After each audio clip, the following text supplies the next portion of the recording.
Olá, turma, bom dia! Estamos aqui para mais uma aula de História e hoje nós vamos encerrar os nossos conteúdos, do módulo 3 com aquele mais atividades, que é aquela parte do livro que faz um resumo dos conteúdos que a gente estudou com atividades, como se fosse uma revisão do livro, ok? Então abram aí o livro de vocês na página 287. No mais atividades, número 1 diz assim: marque um X nas alternativas corretas e circule o que torna as outras frases incorretas. Então, primeiro de tudo, vamos descobrir aqui quais são as frases corretas. E depois nós vamos circular nas frases que a gente não marcou, que a gente considerou incorreta, a palavrinha que torna essa alternativa incorreta. Combinado? Então vamos lá, deixa eu só dar uma escurecida aqui para vocês também, para ficar melhor para a gente acompanhar. Então vamos lá. No primeiro quadro aqui diz assim: República Democrática é a forma de governo na qual o governante do país não é escolhido pelo voto da população. Então, República Democrática é a forma de governo na qual o governante do país não é escolhido pelo voto da população.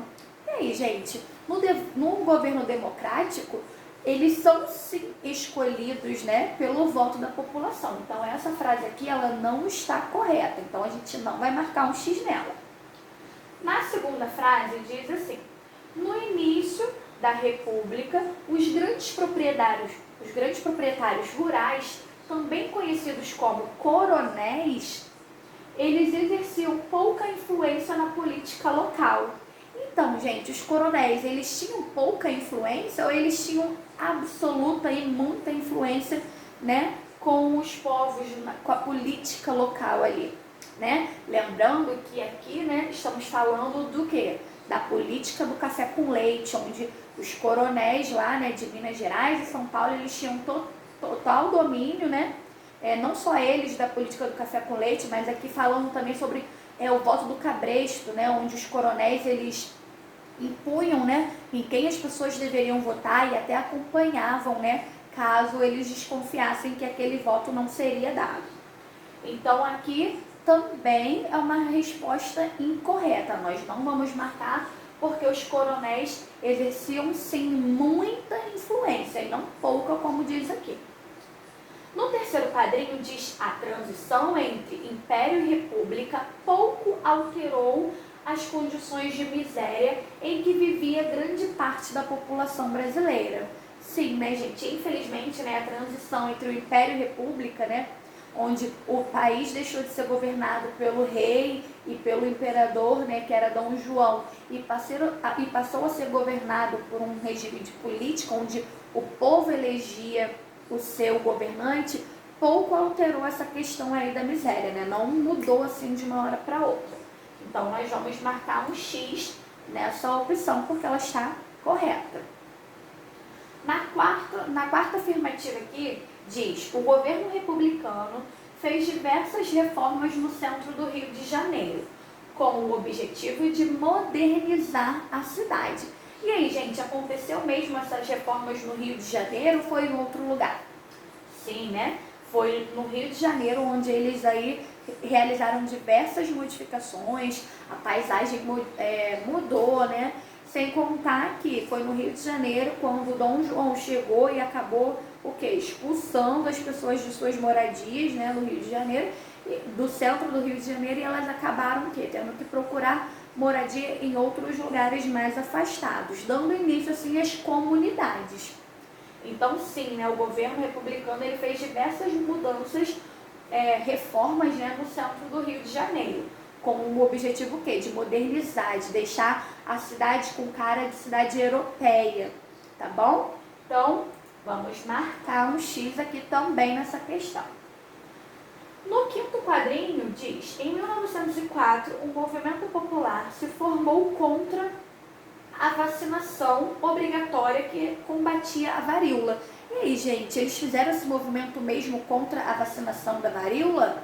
Sim, eles fizeram. E por quê? Porque você estava protegendo contra uma doença. Sim, eles fizeram essa campanha, contra a vacinação da varíola devido ao quê? Devido à abordagem. Os mata-mosquitos, né, como eram conhecidos, eles entravam, invadiam e obrigavam as pessoas a tomar aquela vacina. Lembrando, gente, que naquela época a injeção não era essa pequenininha, descartável, miudinha que a gente toma hoje em dia no braço, não. Elas eram enormes, era como se fossem pistolas. Então, imagina você tomar uma injeção daquele jeito, né, com toda a brutalidade. As pessoas, elas queriam ter a opção de ir tomar a vacina na hora que elas quisessem, mas não, elas eram obrigadas de maneira brutal, tá ok? Então aqui, ó, nós vamos sim marcar a opção, porque eles se revoltaram aí para acabar com essa vacinação contra a varíola. E no último quadrinho diz: atualmente, as pessoas têm mais autonomia para exercer o direito de votar, principalmente por causa das leis que garantem o voto à população. Então, sim, né, atualmente as pessoas elas podem votar, né, de acordo aí com a Constituição. As pessoas elas tiveram mais direito ao voto, né? Antes só quem podia votar era quem eram homens maiores de 18 anos com estudos. Então, quando a Constituição veio, né, o voto ele passou a ser livre, né, tanto para homem quanto para as mulheres. Não importa se a pessoa ela era analfabeta ou não, tinha estudo ou não, se tinha uma boa classe social ou não. O voto ele passou a ter, a população ela passou a ter esse direito de voto maior, tá bom? Pessoas a partir dos 16 anos podem votar, mulheres podem votar, idosos, eles têm o voto opcional, tá ok? Eles não são obrigados, todos são obrigados, tá, gente? Lembrando que o voto ele é obrigatório, mas os idosos, a partir de uma determinada idade, eles optam se eles querem votar ou não. Assim também como o voto não é obrigatório a partir dos 16 anos, tá? É uma opção, mas as pessoas a partir dos 16 anos podem começar a votar. Mas o voto se torna obrigatório a partir dos 18 anos de idade. Então, somos obrigados a votar, mas temos que entender essa obrigação como um direito nosso. Nós temos o direito, né, a partir desta obrigação, de escolher os nossos governantes. Então, se todo mundo votar e votar consciente, nós podemos sim mudar aí o destino político do nosso país, tá ok? Então, vamos marcar um X aqui nesta opção. Número 2. Qual? Ah, não, gente, calma lá.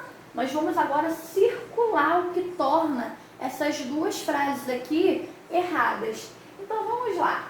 República Democrática é a forma de governo na qual o governante do país não é escolhido pelo povo, pelo voto da população. Então, a palavrinha aqui que a gente vai circular é a palavrinha não. Por quê? Ela tornou, né, a palavrinha não, tornou essa frase errada. Porque se a gente tirar, ó, vamos ler agora, sem a palavrinha não. República Democrática é a forma de governo na qual o governante do país é escolhido pelo voto da população. Ela fica verdadeira. Então, essa palavrinha não, vocês circulem aí, porque ela tornou a frase incorreta. Agora aqui no segundo. No início da República, os grandes proprietários rurais, também conhecidos como coronéis, exerciam pouca influência na política local.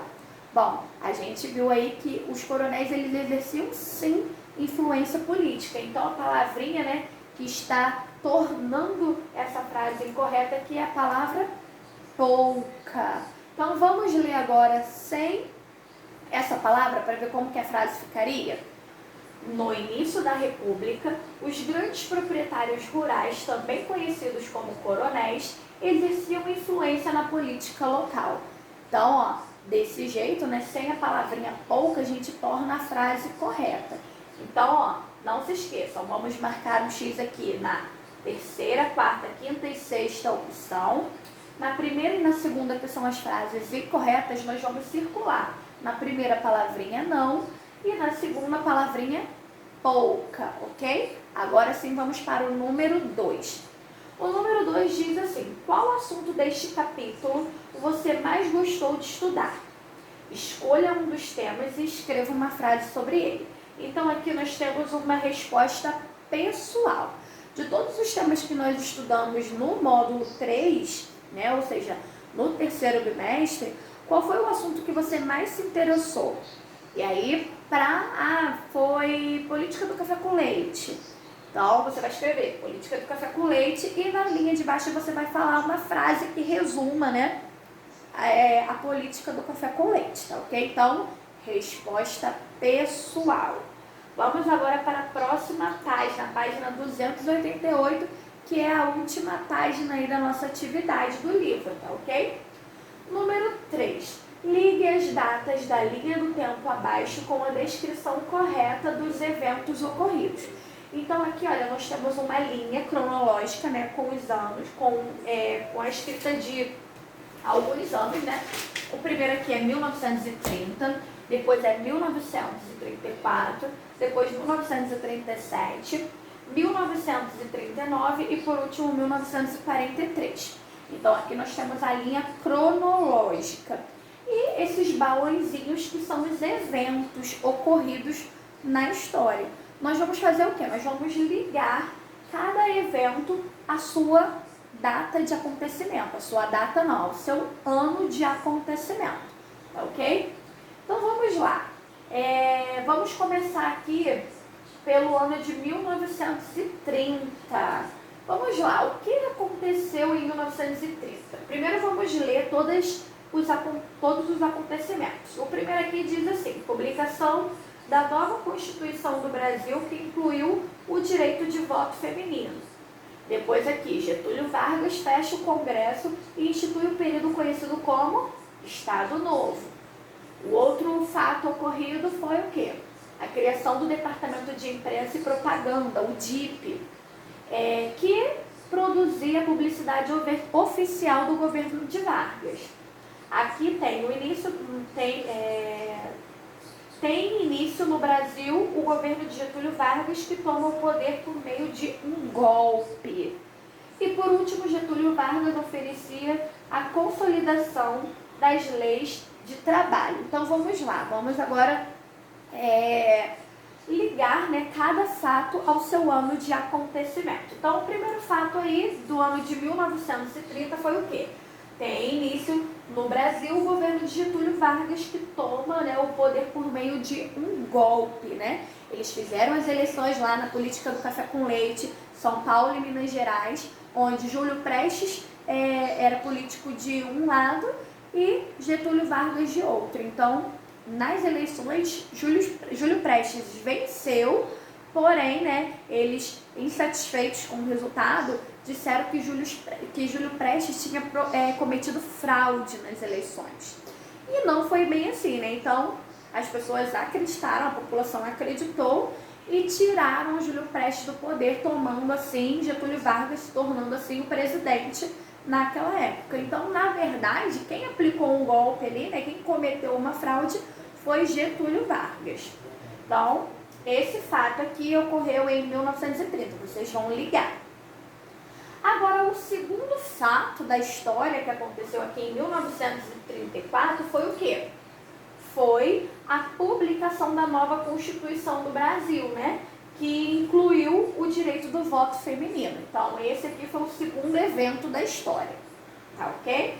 Já o terceiro evento da história que aconteceu no ano de 1937 foi o quê? Foi Getúlio Vargas, ele fechou o Congresso e instituiu um período conhecido como Estado Novo. O nosso quarto evento aqui, né, no ano de 1939, foi o quê? Foi a criação do DIP, né? O Departamento de Imprensa e Propaganda que programava, aí, né, que produzia a publicidade do governo de Vargas. Então, nessa fase aqui do governo, ele já queria modificar a visão que as pessoas tinham dele, né, de autoritarismo e tudo mais. Ele aqui estava querendo já se tornar um governante populista. E o nosso último acontecimento, né, no ano de 1943, foi o quê? Getúlio Vargas, ele oficializa a consolidação das leis de trabalho. Agora, número 4. Escolha um dos acontecimentos citados na linha do tempo e escreva uma frase sobre ele. Então, ó, respostinha pessoal também. Vocês vão escolher um desses acontecimentos aqui e vão escrever um comentário, né, uma frase comentando sobre esse período aqui da história, tá bom? Então, meus amores, essa foi a nossa atividade do livro. Agora vamos para a explicação do dever de casa? Encerramos agora a nossa atividade do livro, tá ok? Na próxima aula já é aula de revisão. Número 1 do dever de casa, né? Qual o significado da sigla DIP? Número 2, A Hora do Brasil era o nome do programa oficial do governo da rádio.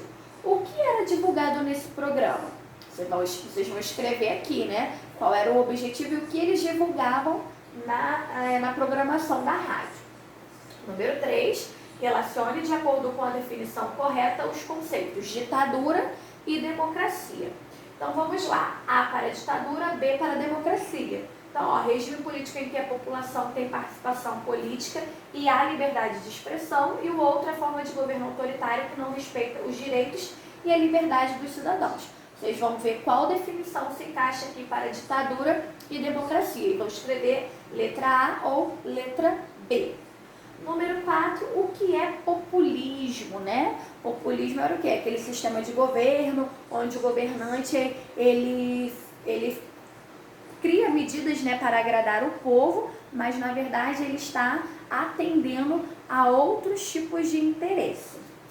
Número 5, qual é a duração normal da jornada de trabalho segundo a CLT? Então, ó, volta lá, né, de acordo com a consolidação das leis de trabalhos, qual foi a carga horária atribuída ao trabalhador, né? Que foi uma conquista. Lembrando que antes eles trabalhavam 12 horas diárias. A partir da CLT, eles começaram a trabalhar quantas horas? Isso aí, 8 horas diárias. Então, vocês vão escrever aqui 8 horas diárias. Número 6, vocês vão pintar de yellow a afirmativa correta, ou seja, vão pintar de amarelo a afirmativa correta, tá ok? Vocês vão ler aqui as opções e vão marcar qual é a correta. Número 7, quem foi a primeira mulher a ser eleita como deputada federal no Brasil em 1933? Vocês vão escrever o nome aqui, tá bom? Da primeira mulher eleita deputada federal. Número 8, vocês vão explicar o regime político conhecido como Estado Novo, né? O que foi aí o Estado Novo, tá bom? Então, meus amores, essa foi a nossa aula de história, tá bom? Espero que vocês tenham entendido. Qualquer dúvida, perguntem, caprichem na letra e não se esqueçam. Tem dúvida? Não entendeu? Perguntem, não levem essa dúvida para a próxima aula, tá ok? Beijo, meus amores, e não se esqueçam que daqui a pouquinho teremos o nosso quiz. Tchau, boa aula!